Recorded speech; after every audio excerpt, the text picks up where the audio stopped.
Well, hello everyone. This is Fadi, and I want to welcome you back to this particular series about Mecca, which is really, a continuation of our search for facts that corroborate the standard Islamic narrative when it comes to Mecca, geographically, archaeologically speaking, historically speaking, and the list can go on and on and on.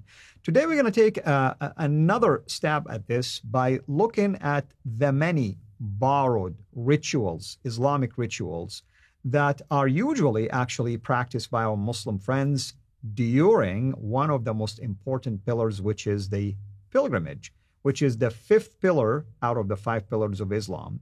And of course, with me here to unpack all of this, as always, Dr. J. Smith. Dr. J, thank you again for joining us. And, it's been a fascinating series, I think, judging by the comments and interactions we've been receiving from people who are watching this. You can tell that people are actually excited about all of this new information, and some of it even, info that demands, asking questions and even Googling when we did it about the Zamzam well. But what is it about these stages of the pilgrimage that you wanted to address? Well, I'm just going to look at the Hajj itself and look at the 5 stages of the Hajj. Some of this material has been introduced already. We've done it in a previous series, but we introduced Dan Gibson's hypothesis, and his hypothesis starts from the premise that all of these 5 stages can be the antecedents of them can be found in Petra. So let's go up on the screen, and we'll just keep looking at the screen because I want to just look through each one of these step by step, and I want to get your reactions. This is the first time you're going to hear this from me. Let's go ahead and start with the Kaaba itself. Now, that's the picture of the Kaaba. That's that. Let me just get my pointer up here.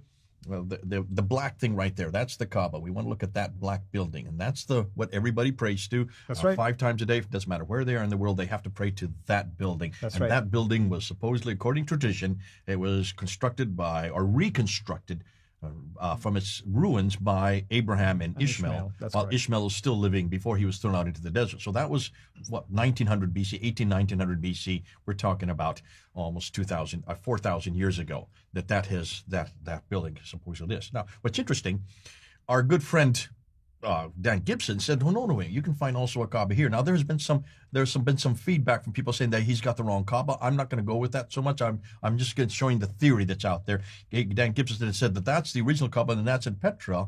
What is interesting is when you go down to Jerusalem, Paul Ellis, that we had in our live stream that we had there on the 20th of December, back in 2021, he actually has put together the whole Jerusalem thesis, and he is saying, hold on a minute, there is an original Kaaba, because Kaaba actually means cube, and that comes from Hebrew, and there was a cube, and that cube is there on the Temple Mount, which is right here. Where is the Dome of the Rock today? Today, if you look at Jerusalem, there's the Dome of the Rock. That is sitting over top what used to be the original Kaaba, the Jewish Kaaba.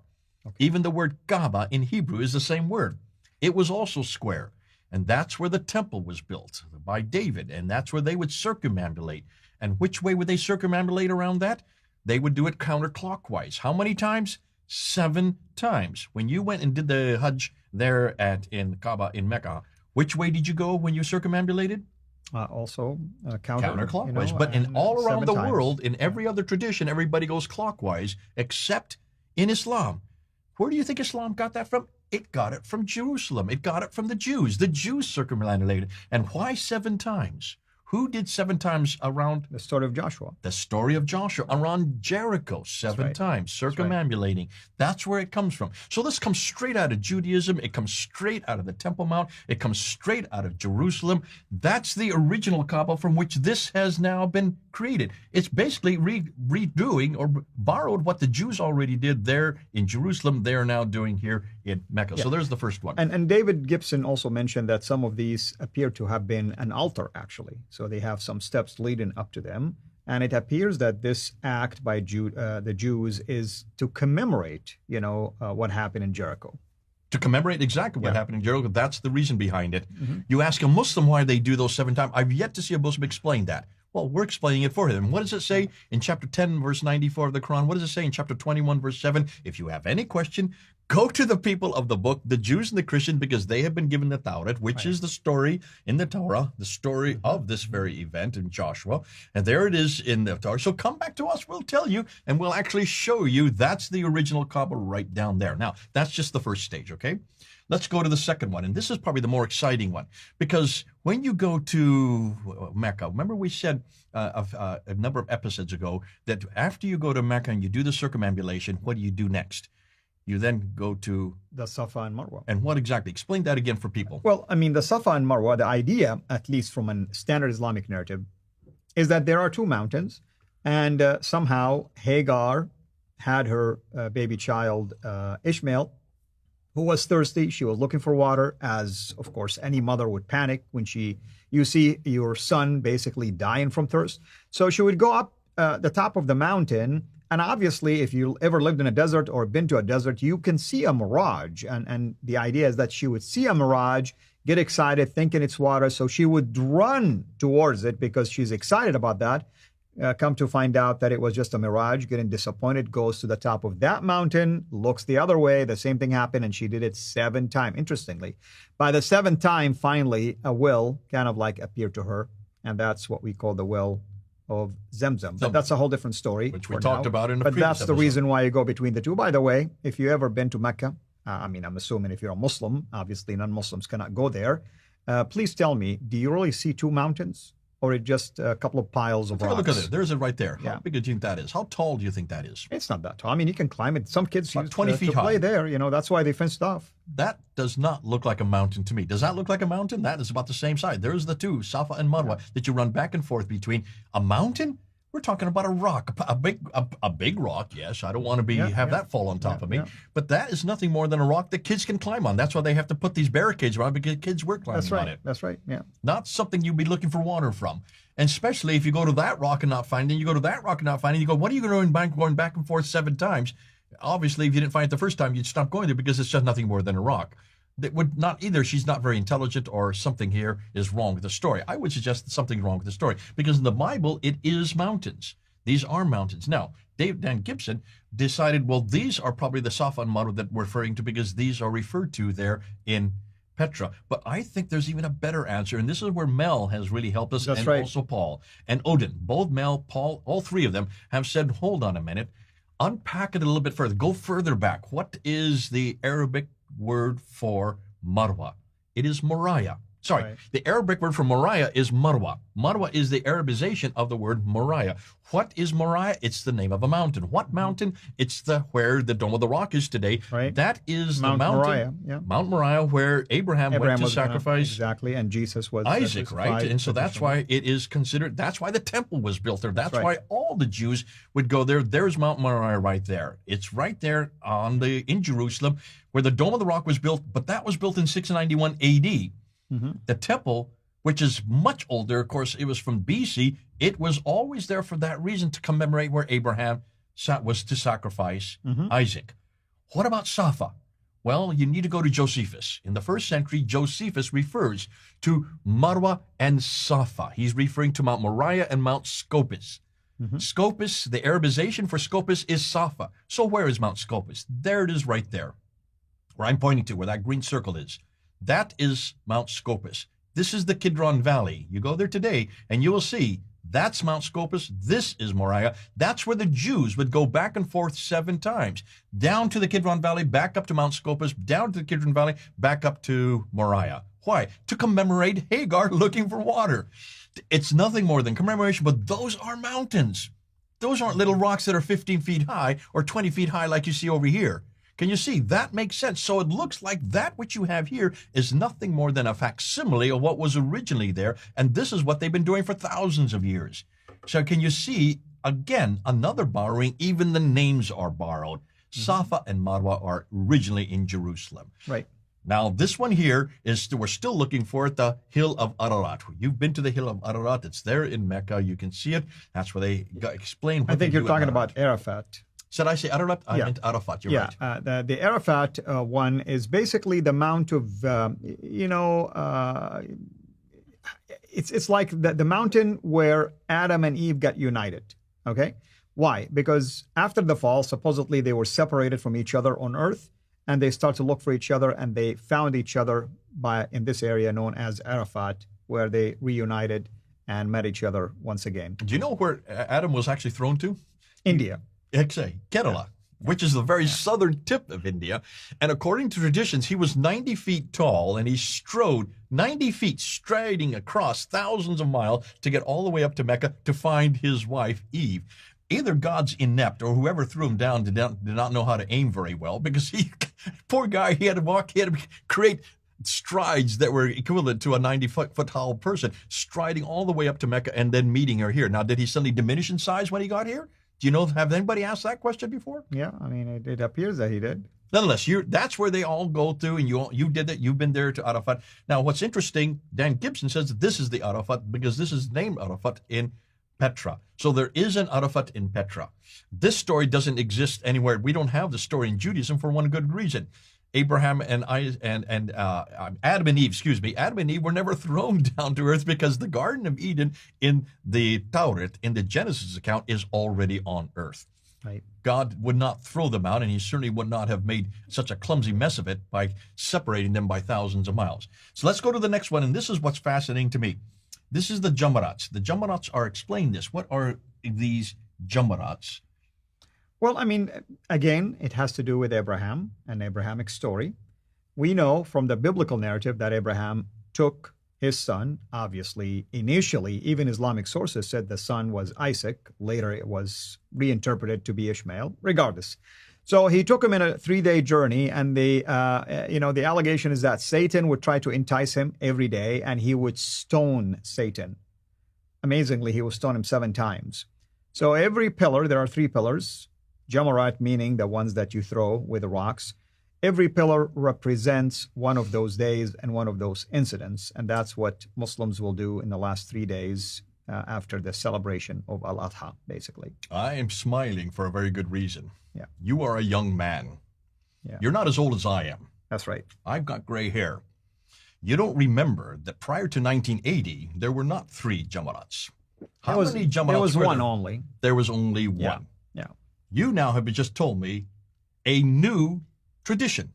Well, here's why they widen him and spread him out, because of how crowded it can get. Bingo. Yeah. Hold on a minute. So prior to 1980, if you look at every picture of the Masjid al-Haram, if you look at every picture of Mecca prior to 1980, you'll only find one Jamarat, right? It's a small crowd. Small crowds. Yeah. Which means there's only one devil. You come back to it 3 times. Basically. 3 times. Yeah. And you throw stones at it. Yeah. So now it's not even 3 times, but now it's become 3 times because the crowds are so large. Right. So now they have erected 1, 2, 3. That has been in more. That's the most recent rendition. Right. Now they have to change the narrative, because now they have such big crowds.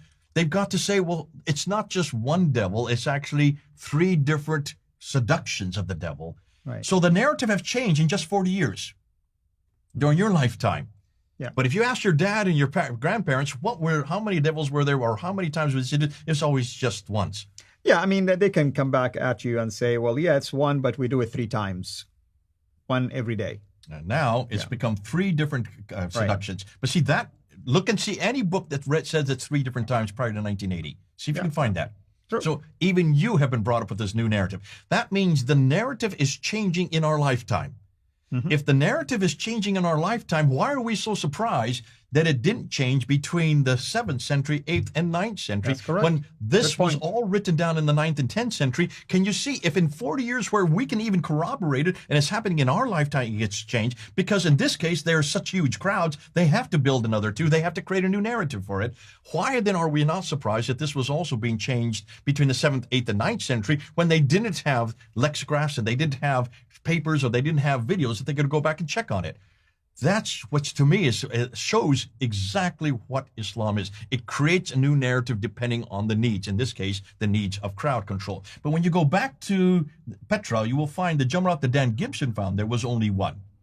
Right. Only 1. Now let's then go to the next one, and that is the Zamzam well. Now we spent quite a bit of time on this well. Correct. This is a picture of it from the 1950s, 1950, I think it's from 1953 to be exact. So This is a picture of it. It's not a very deep well, is it?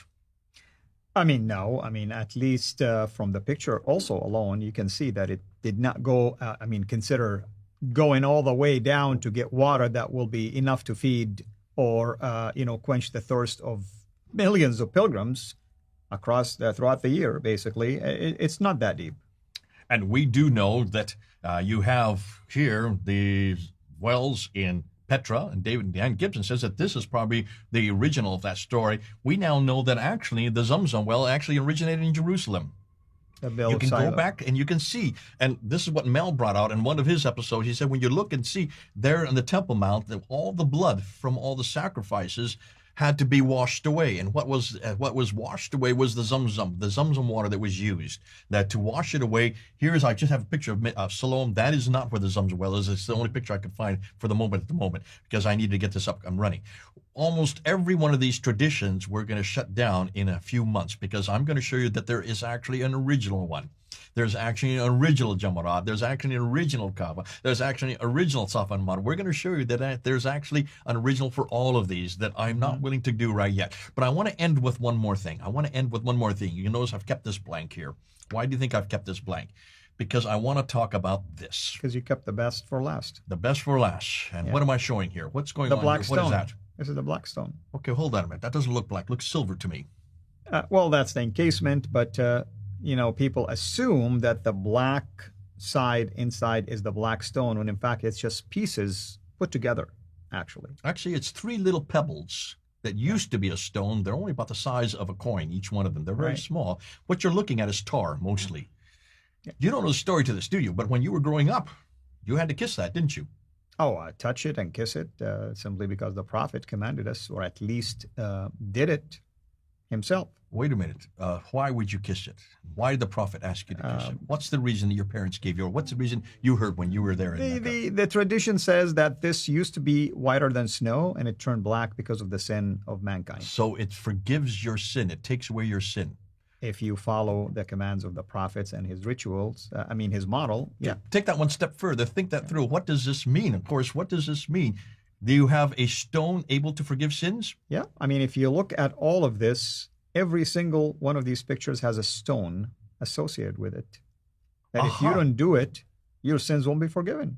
This is the pilgrimage where you hope that by the time you finish, you have no sins left in you. So you're circumambulating the stone here. Right. You're actually running back and forth between the two stones here. You're going to a mountain full of stones over here. You have stones that you throw at these pillars. Stone, yeah. I'm not sure what the stone is in this case, but certainly the stone It's coming out of stone, This is the one that really bothers me the most, because this stone forgives sins. I thought that's only what God can do. That is true. Unless Satan took the fact that Jesus is our cornerstone and turned this to a stone with this illusion. You're now getting into scriptural and biblical material. I'm talking about Islam. How can Islam have a stone forgiving sins if that is only something God can do? Is that not committing shirk right there? Of course. This is why I'm pointing out to this, and I'm glad you put these pictures, because visual is helpful. These are what I call the stones of Islam. Every single Muslim watching this, please help us understand, how can you claim that the religion of Islam came to fight idolatry and shirk associating something with God? Please help us look at these pictures and tell us for yourself. Can you be a Muslim without touching a stone, kissing a stone, throwing a stone, and going around a stone or running between stones? You tell me. Everything that is at the root of Islam is based on idolatry. And yet Muslims are the first to say we have committed shirk by he thinks we have elevated a man to the position of God. I would suggest everything we know about Islam, all these 5 stages, are all to do with idolatry. Talk about shirk. This is as idolatrous as you can get. And this is at the very center of Islam. This is on the eastern corner of the Hajj itself. This is the holiest place in Islam. It is what all the Muslims are to pray to 5 times a day. It's what every Muslim wants to get to. If you look at the crowd here, they're all pushing each other to get to the stone. They have to have policemen there to keep them back so that they don't crowd each other out, so that everybody can kiss the stone so they can get their sins forgiven. This is absolutely a contradiction in terms. This is as idolatrous as you can get, and this is the seat of Islam. It is all based on a stone. We need to unpack the stone. Hold on. We're going to be doing that. Look and see what we're going to find about this stone. But can you precede now? Almost everything we know has been borrowed from other sources. And what's interesting, they've taken that which is borrowed from other sources and they have bastardized it again. They have ruined everything that these stand for. We're going to have to do that when the next episode is coming up. We're going to show you in almost every case what they have done with what was beautiful and what was pure, they have made impure. But that's coming up. That's for yet a whole nother series of episodes. Until this time, we do want to conclude, and we'll do that next. Absolutely. You know what, brother? I feel stone cold, so I'm going to get my coffee on a rock right now. Everyone, you've heard the man. We have a concluding episode to wrap this thing up, but we look forward for 2022 also to have more video series on this and other topics that will continue to widen the holes of the narrative. Until then, have a blessed day. Thank you for watching this video. Be sure to like and subscribe to our channel CIRA International and click on the bell so that you receive notifications whenever we publish a new video or go live. I would also like to appeal to you to consider becoming a Patreon patron by clicking the link right below. By doing so, you can give towards the production of these videos. There are also other options for you where you can give to our channel. I thank you from the bottom of my heart.